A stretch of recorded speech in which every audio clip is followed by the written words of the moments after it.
we are back with another reaction here for the Epic History TV Napoleon, Italy, Battle of Arcole. This is part 4 or 5. Been great so far, learning a lot about his Italian campaign. And you guys in the comments have been great, just answering some questions I've had. I appreciate that because I don't know, that's why I'm here to learn. So for me, it's been awesome. Yeah, so I'm going to continue to watch this, and I have a little burger to snack on too, but I'll try not to make any noise. Okay, guys, let's begin. Collaboration. In 1796, at the height of the French Revolutionary Wars, a young French general took charge of a ragged, demoralized army in northern Italy. It was his first command. Many expected him to fail. Instead, in just 1 month, he won his first brilliant campaign. With astonishing self-confidence, boldness and energy, he led his army to victory after victory, transforming the war in Europe, winning praise from a grateful republic, and forging a legend. Yeah. This is the story of Napoleon Bonaparte's first campaign, and the dawn of a new age. Napoleon, Italy, Part 4. I'm going to also say thank you to Epic History TV and PMF Productions and all their Patreons and their subscribers to Epic History. It allows them to kind of give us these bigger insights into time periods where we might not know. Just like me, I don't really know anything about this, so it's great that Epic History is here to give that to us so we can watch and learn.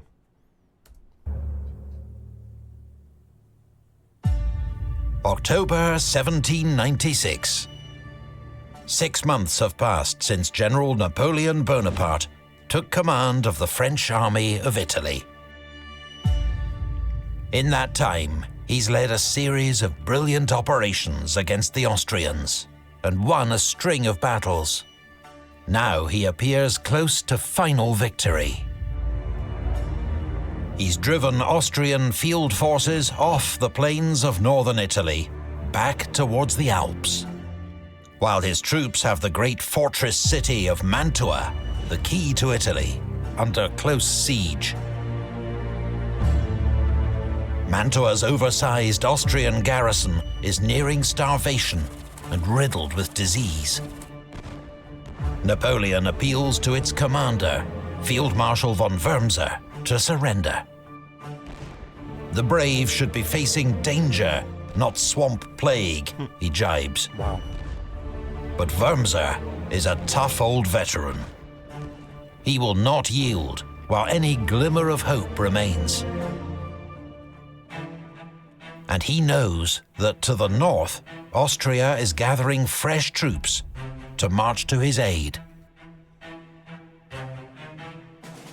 True, many are Grentz battalions, a type of Habsburg frontier militia, poorly drilled and short of officers. Oh. But they help raise the strength of the Austrian field army to 44,000. And they have a new general to lead them, Feldzeugmeister, or Lieutenant General, Józef Alvinci. Just want to shout out to the commenter on the previous video letting me know that this wasn't his name. It's Field Marshal. Didn't know that. I thought this was the name. I'm like, that's a pretty epic name. But thank you for that. I appreciate that. The 61-year-old Hungarian was once military tutor to Emperor Francis himself. Oh, okay. And is regarded as diligent, sharp, and brave. He and his staff draw up plans for a fresh offensive to rescue Wurmser and Mantua. Alvinci and Kostanovic will lead the main column, 26,000 strong, from Friuli to Bassano, then onwards to Mantua. Davidovic's corps, reinforced to 18,000, will retake Trento and push south through the Adige Valley. The two forces will link up at the earliest opportunity. Meanwhile, Wurmser, who can muster just 12,000 fit men from the Mantua garrison, will launch powerful sorties to pin down as many French units as possible. Okay. Napoleon, by contrast, has received very few reinforcements from France. His weary divisions are suffering from shortages and sickness. Yeah, we've seen in the previous episode that the armies of the Rhine had been defeated by the Austrians, I suppose, and been pushing back. So I'm guessing most of the men went there, and there wasn't really that many to spare for Napoleon, I'm guessing. We'll see what he can do with these numbers. And will be outnumbered on every front. Alvinzi begins his advance on the 22nd of October. The following day, the heavens open, drenching troops, swelling rivers, and reducing roads to mud. That's one of the things you gotta, I mean, you can't really account for all the time is the weather.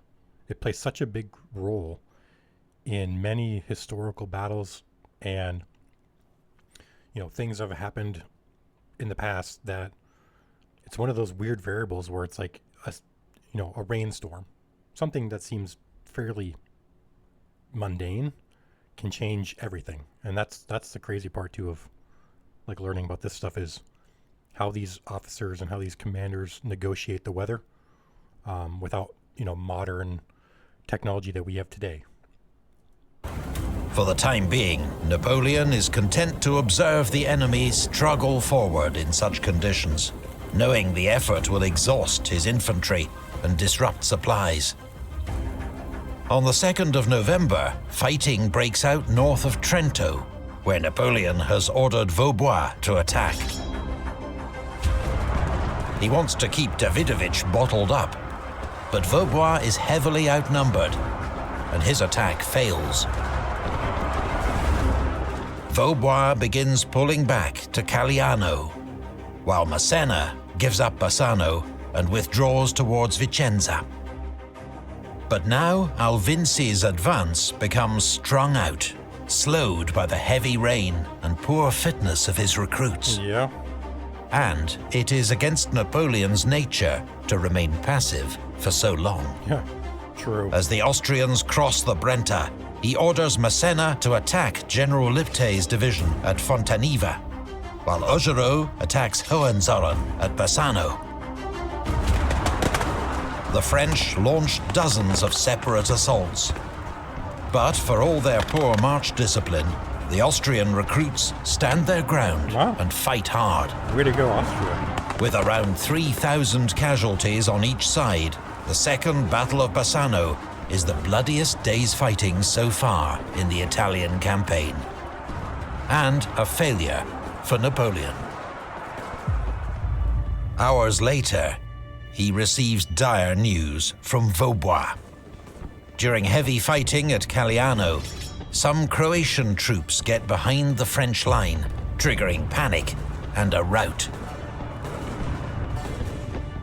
Vaubois loses nearly half his division, killed, wounded, or missing. Wow. Before he can regroup at Rivoli. I mean, the Austrians still lost a lot too. The French are falling back on all fronts. And unless Napoleon can conjure something remarkable, he seems destined to suffer a major strategic defeat. This video is sponsored by G2A. The online Turn it down a little bit. Yeah.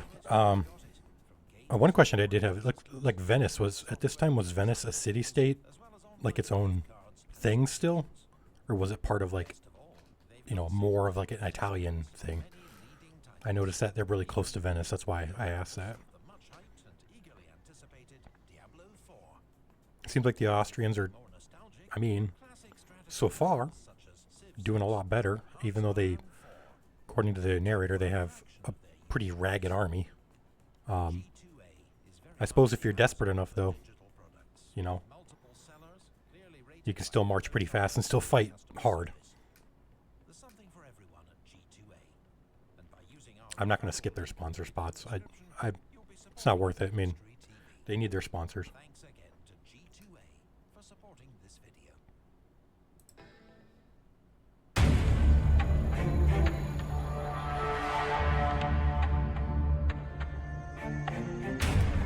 Soldiers, I am not satisfied with you. You abandon yourselves to panic. You are driven from positions where a handful of brave men might have stopped an army.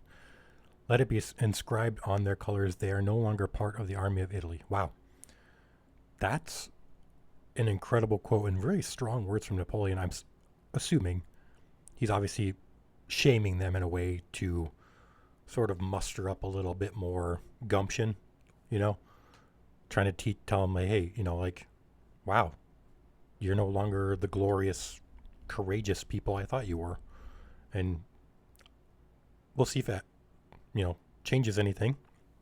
But that's the first time, at least in these episodes so far, that they've shown Napoleon kind of, you know, scolding his army.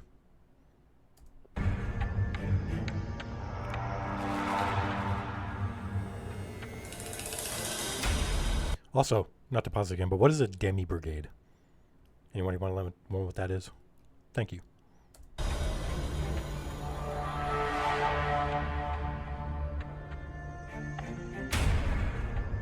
Napoleon's position is perilous, but his enemy's cautious pursuit affords him some respite. 4 whole days pass while Alvinci and Davidovich coordinate their next moves. It's not a delay Napoleon would have tolerated if the shoe had been on the other foot. Yeah. When the Austrians finally advance, it's bungled. Hohenzollern's vanguard approaches Verona to investigate reports of a French retreat.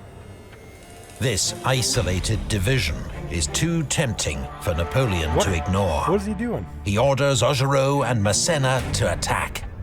They inflict 400 casualties, but Hohenzollern escapes to a ridge near Caldiero. The next day, Napoleon orders renewed attacks. But conditions are atrocious. Yeah. The French struggle uphill into driving rain and hail, their boots slipping in the mud, under fire from Austrians dug in on the ridgetop. Around noon, Colonel Dupuy's 32nd Demi Brigade finally gets onto the ridge.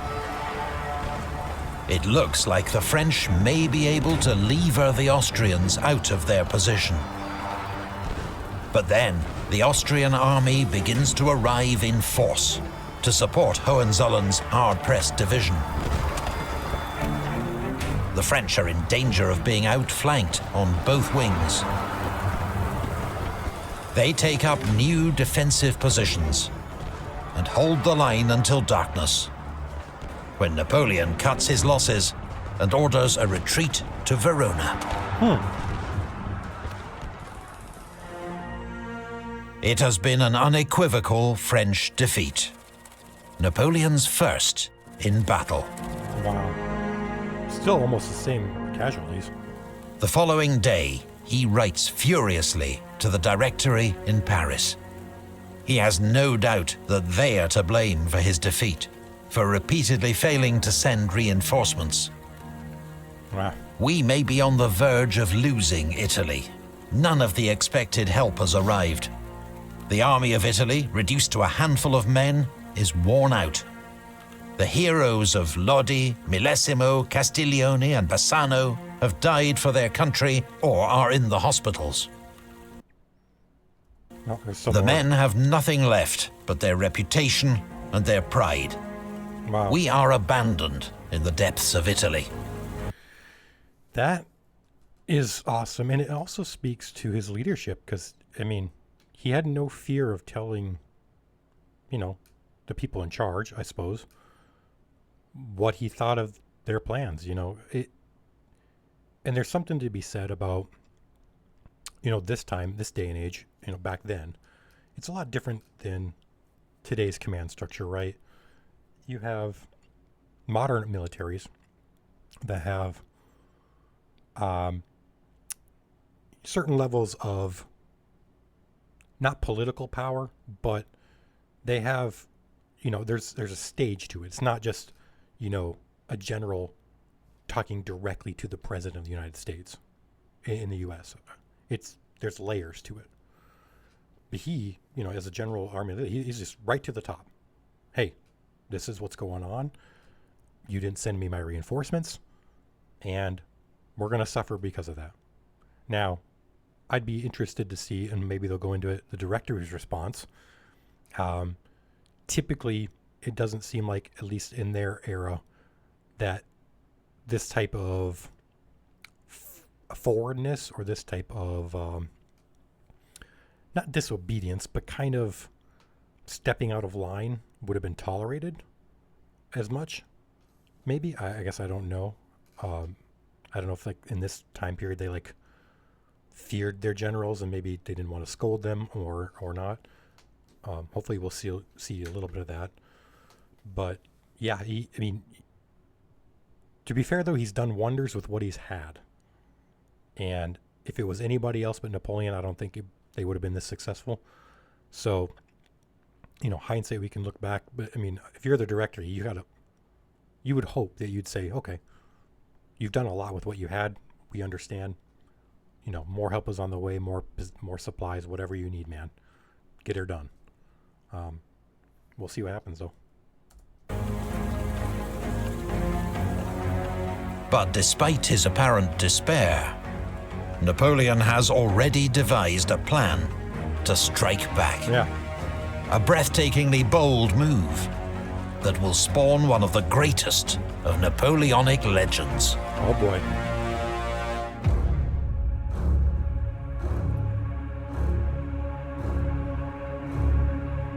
In a few days we will try one last effort. If fortune smiles upon us, Mantua will be taken, and with it Italy.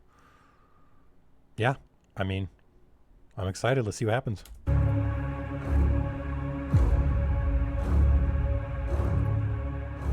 With the Austrians converging on Verona, Napoleon decides to risk everything on a daring surprise attack. Leaving Macquart to cover Verona, he will circle south with the rest of the army, cross the Adige River, and swing north, threatening to cut Alvinci's lines of communication and capture his artillery, baggage, and supplies. Wow. Such losses will force Alvinci to abandon his advance. Marching overnight, Augereau and Massena arrive undetected at Ronco. Augereau's men cross the Adige on a pontoon bridge and begin moving north. But with marshland on all sides, they have to stick to the narrow, raised causeway, just 20 yards wide. And when they reach Arcole, where they must cross the bridge to continue north, they find it held by 2 Croatian battalions. Horribly exposed on the causeway and under heavy fire, the French troops take cover behind its reverse slope. Reinforcements are sent up, but they too are pinned down by the weight of fire from the far bank. Colonel Lannes had discharged himself from hospital that morning in order not to miss the battle. He now attempts to lead a charge, but is hit in the leg. Uh-oh. The fiery Augereau refuses to accept defeat and orders another attack. But his men are exhausted and demoralized, with 3 generals wounded. The attack at Arcole has stalled. When Alvinci hears gunfire from the south, he assumes the French are making a feint to divert him from his own planned attack on Verona. But then comes alarming news that the French have crossed the Adige in force and are behind his left flank. He sends 2 brigades to attack the French bridgehead and diverts Mitrovsky to reinforce Arcole. Massena's division, moving northwest to protect the flank of the advance, runs straight into the Austrians at Bionde. At first, the Austrians have the better of it. But a disastrous friendly fire incident triggers panic, and Massena drives the Austrians back up the causeway. Really? Napoleon is increasingly concerned by the hold-up at Arcole. If they cannot break through, Alvinci will have ample time to redeploy and prevent any advance. He now orders General Gueux to take 2 regiments, cross the Adige at Albaredo, and lead them up the eastern bank of the Alpone River to hit Arcole from the south. He himself rides to the bridge to try to get the attack moving. He finds hundreds of French troops sheltering behind the causeway, unwilling to face the Austrian fire. General Augereau grabs a standard and begins to advance. This highly romanticized depiction was painted 2 years later. "Grenadiers," he cries, "come and seek your color." Wow. In reality, none had the courage to follow him. Wow. Then, the commander of the Army of Italy himself draws his saber, picks up a standard, and runs forward. There is withering fire all around. Several men fall wounded. His aide-de-camp, Colonel Murat, is killed. Another aide-de-camp, a Polish officer named Sulkowski, recalls, "The soldiers saw him, and none of them imitated him. I was witness to this extraordinary cowardice, and I cannot conceive it."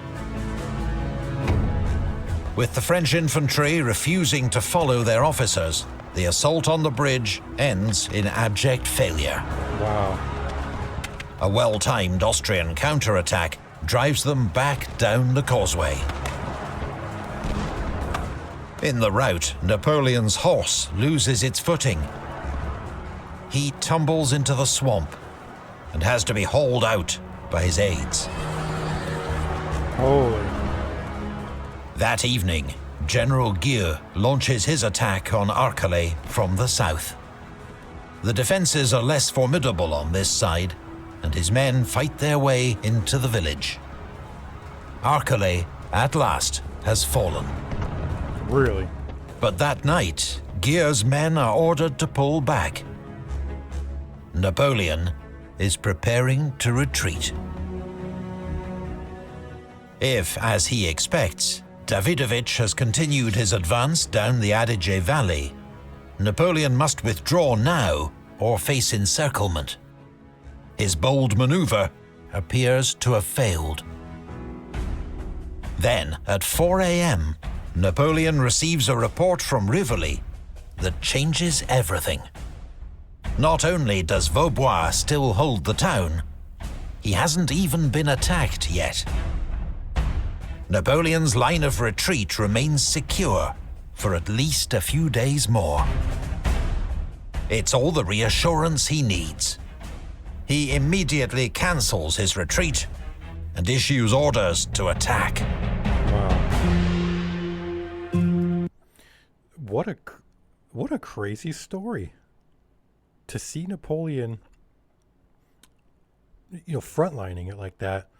And, I'll be honest, as much character as he has and as much charisma and energy, if you were a French soldier, it would be a hard decision to stand up and follow him over that bridge, because there's a really good chance you're going to die. And when it comes to survival, sometimes those instincts kick in, and no amount of personality or leadership is going to force you to get yourself killed. So I understand why that was a little bit of a failure, but I liked it. I mean, it shows Napoleon's courage, and it shows, he's not just sitting back ordering. He's like, okay, follow me, I'll lead you. But it is surprising to see, and, just to say this a little, it seemed like the French were much less prepared, and the planning was much less concrete. It was kind of all over the place and chaotic, but not in a good way. So, which is so far been rare to see. And you got to give it to the Austrians for fighting hard, it seems like. But that little friendly fire incident, that was weird. It's like, I'm assuming just from the pictures they've shown, they don't have the same color uniform as the French, right? I think the French were blue. I don't know if those paintings are correct, but it's strange. It was during the daylight, it seemed like, too. So it's like, you know, why did they shoot their own guys? I don't know. But yeah, that's interesting. I like seeing Napoleon lead from the front. I like that a lot. Because for me, it kind of harkens back to like Alexander the Great and how, which of course is a different time than this time, but Alexander was that. I mean, that's what he did all the time. He led from the front, and it really stirs the heart of somebody when they can see that. Doesn't always mean that they're going to follow. Let's be clear, but it really puts a lot of, I think, a feeling of courage in someone's heart that they might not have if they didn't see it. But yeah, this is crazy. So we're not done yet. So let's see what happens.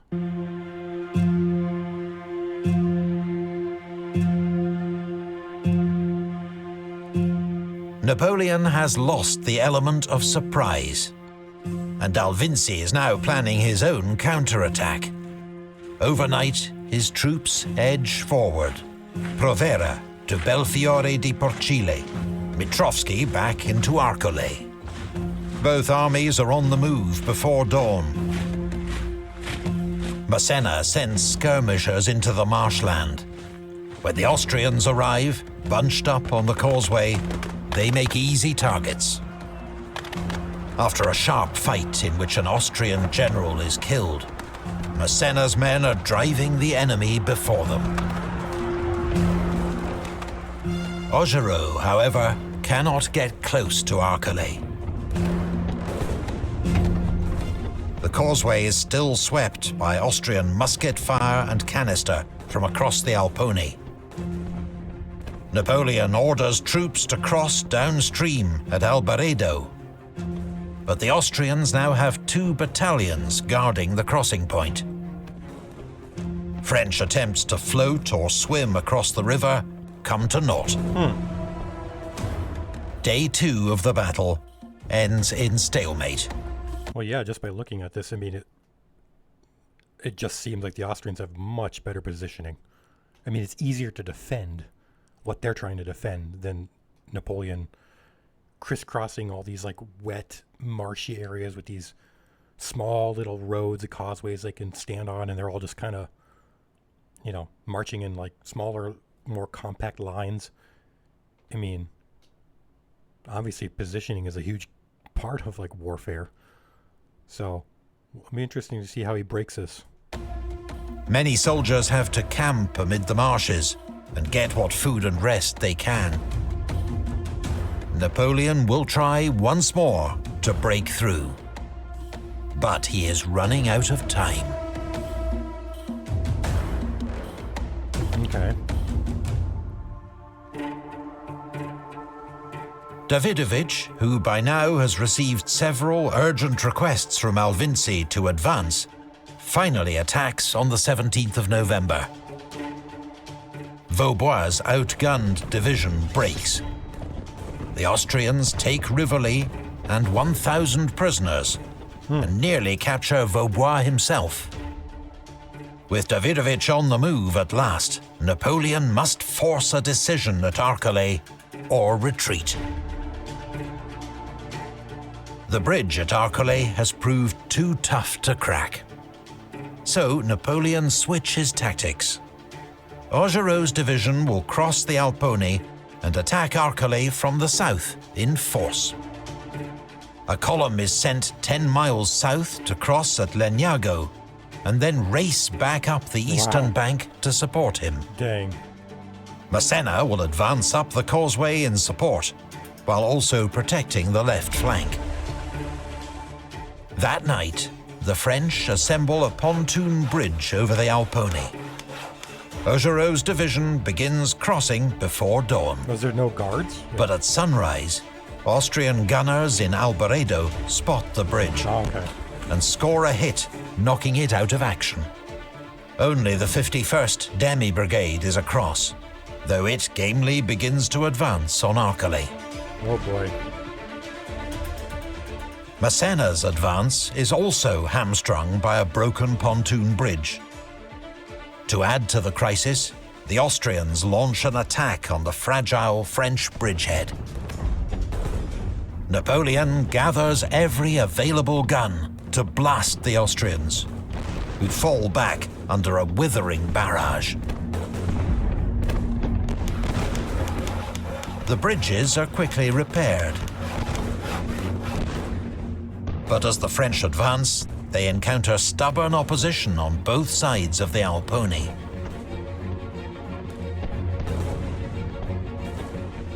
A bloody seesaw battle surges back and forth along the causeways. Neither side can deploy its troops nor gain an advantage. Right. Around 3 p.m., the French column from Legnago arrives, threatening to turn the Austrian flank. Just as Arcole seems about to fall, the Austrians launch a ferocious counterattack across the bridge. Brigadier General Robert is killed. His troops fall back in disarray. Wow. The panic is contagious. Augereau's men lose their nerve and fall back to the bridge. The moment of crisis has arrived.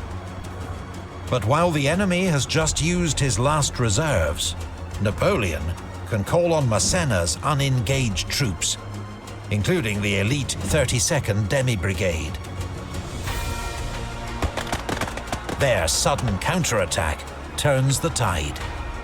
Massena's men sweep up the causeway, taking scores of prisoners, as Augereau's division resumes its advance. As they approach Arcole, Napoleon arranges a small ruse de guerre. 25 of his elite escort sweep in from the east, blowing bugles to feign a mass cavalry charge. In the evening light, it's enough to scare the remaining garrison into abandoning the village. That's crazy. As the French continue their advance, Alvinci orders his exhausted, demoralized army to retreat east to Montebello to protect its lines of communication. The 3-day Battle of Arcole has been a messy, bloody affair with no great tactical flourishes. Napoleon's margin of victory is narrow, and a third of his army are casualties. But he has done enough for now.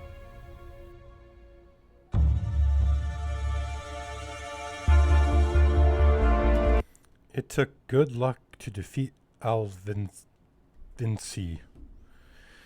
Yeah, what a wild battle that was. Just back and forth, back and forth, back and forth in like the same tracks, because you can't really go anywhere. I mean, the roads are kind of, especially on the marshy side, it's kind of all you can do.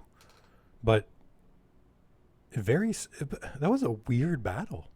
Like, it didn't seem like, it seemed like the Austrians had a good idea of defense, but when they kind of lost the plot a little bit when they started to go on aggressive attacking. But I guess, maybe that's what they thought that they should do, since Napoleon was sort of on the ropes a little bit. But yeah, I mean, I would assume at this point Napoleon's army is pretty beat up, especially since he hasn't been receiving many reinforcements. His troops got to be pretty tired and probably wanting a little bit of a rest.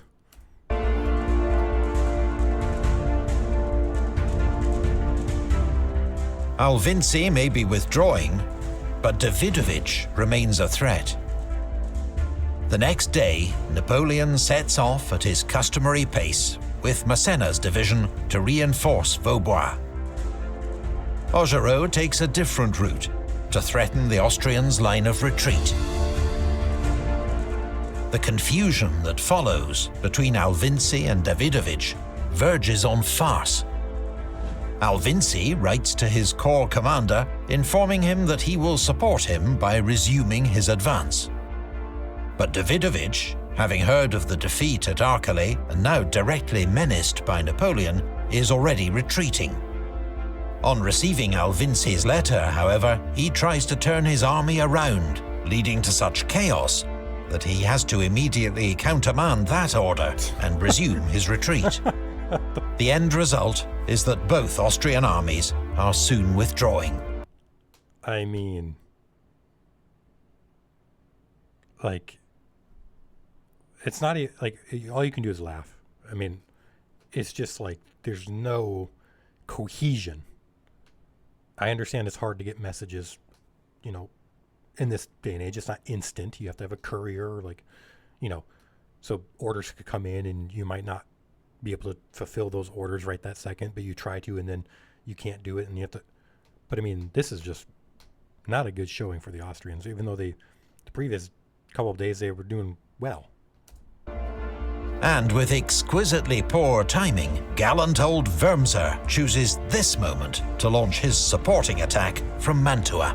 Oh no. He does at least secure some much-needed supplies, Okay. at a cost of 800 casualties. It has been a bruising campaign for Napoleon. By some estimates, he has lost more men than the Austrians. He has suffered his first defeat in battle and won a costly, messy victory at Arcole. But he has beaten the odds and thrown back the enemy. What's more, his heroic conduct at the bridge at Arcole will soon take on a life of its own. Yeah. Artists and pamphleteers turn a slightly embellished version of events into a sensational piece of personal PR that captivates France. With Napoleon's active encouragement, the world is witnessing the birth of the Napoleonic legend. Yeah. A powerful force that will inspire loyalty and devotion for many years to come. I love those paintings.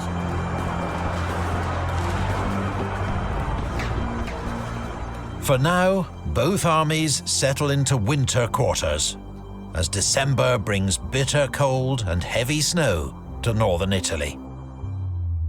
In Mantua, the Austrian garrison is near its limit.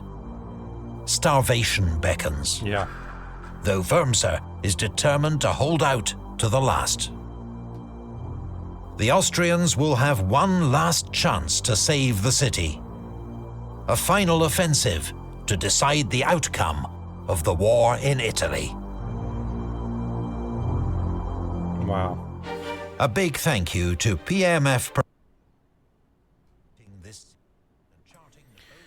What an episode. Like, it's just crazy to see how, I mean, it's not one, but like one instant or like one choice can spawn, you know, like he was saying, some PR, some propaganda, whatever it is. You know, here's the thing. We all need a little bit of marketing. So, you know, especially if you're in a leadership position. It's not bad to have a little bit of that on your side. You know, and in Napoleon's case, unfortunately, it didn't work at Arcole. You know, he, like he said, his troops didn't want to follow him. Again, don't blame the troops. You can't always get everybody to come behind you and, you know, push forward like you want to.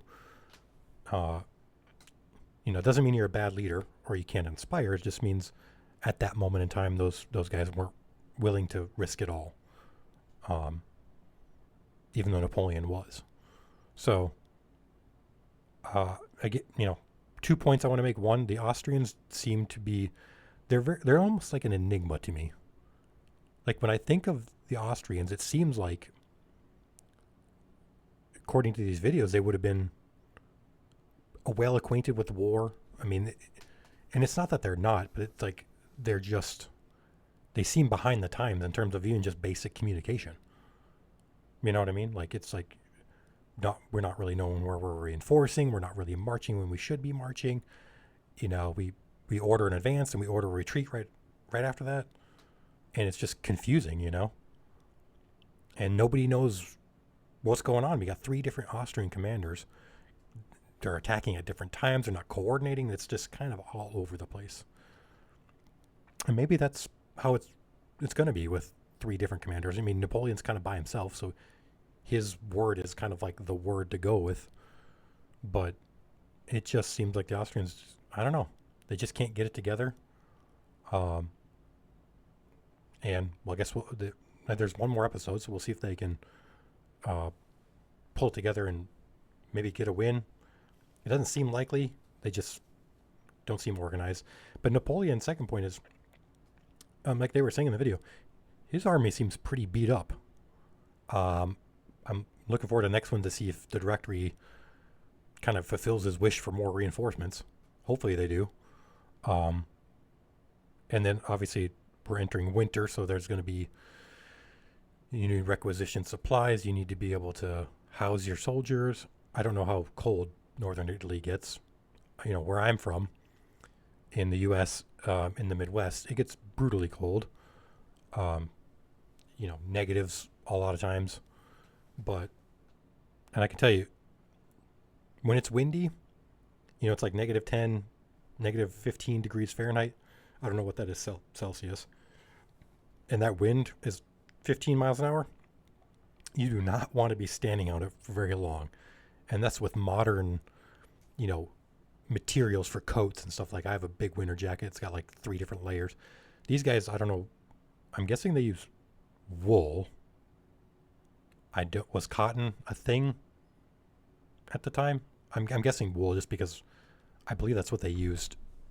Or like the uniforms were made out in like the Revolutionary War. But yeah, I mean, it's got to be, you know, cold out. Some guys didn't even have shoes in the other video, so it's like their feet are cold. So winter, like I was saying earlier, weather is a huge variable. It's like you have this plan you want to have, all your people in place, and then, okay, we attack at dawn. Dawn comes and it's 15, 20 mile an hour winds with driving rain. And now everything just slows to a crawl. It's all muddy. Your carts can't make it on the roads. You know, you can't charge up a hill because you're falling down. You can't light your gunpowder because your guns are soaked. You know, so there's a huge thing in weather to account for. And obviously we see in these videos how that could play a huge part in a battle and kind of turn the tide in one way or another. But all right, this is episode 4, so we'll do episode 5 next and continue on this Napoleon journey. I'll check out the playlists on Epic History and see what's next. Or if you guys want to, in the comments, again, tell me what's next after Italy. That'd be fine. You can do that too, or I can check the playlist as well. But after that, yeah, I'll just keep going on and on and on. And then I'll start to react a little bit more to other things too. Napoleon will still be like a daily thing. I'll still do one every day, but I might add in like a second video for like a different thing too. So, all right, thanks guys. Peace.